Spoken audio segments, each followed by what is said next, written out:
मूग डाळीच्या वड्या बनवणार आहे। 2 पळी तेल टाकलं, 1 कांदा टाकला,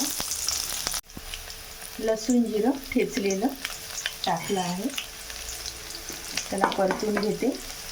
हे चिली फ्लेक्स टाकते, खुडी मिरच्याची वडी बनवते। अर्धा चम्मच हळद पावडर,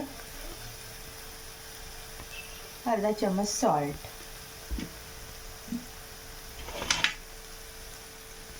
याच्यामध्ये वडी टाकून घेते। सुक्या वड्या बनवायच्या आहे।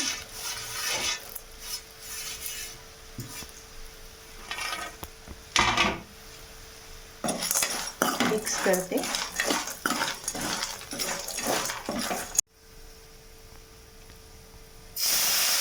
पाणी टाकते वड्या शिजण्याकरिता।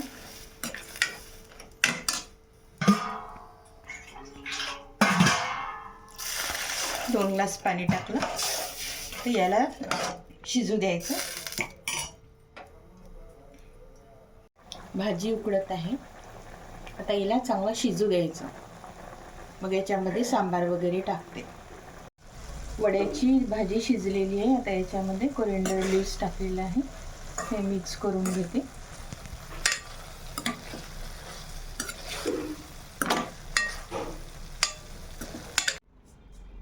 मूग डाळीच्या वड्या बनवलेल्या आहे खुडी मिरच्याच्या। त्यानंतर चवळीची भाजी आहे खुडी मिरच्याची, ती पण बनवलेली आहे। 2 चपात्या आहेत, त्या शरबती गव्हाच्या आहे। हे सगळं जेवण मी विदर्भ पद्धतीने बनवलेलं आहे। कसं वाटलं ते कमेंट करून सांगा। Please like share subscribe. Thank you so much. भेटूया नवीन व्हिडिओमध्ये, तोपर्यंत बाय बाय।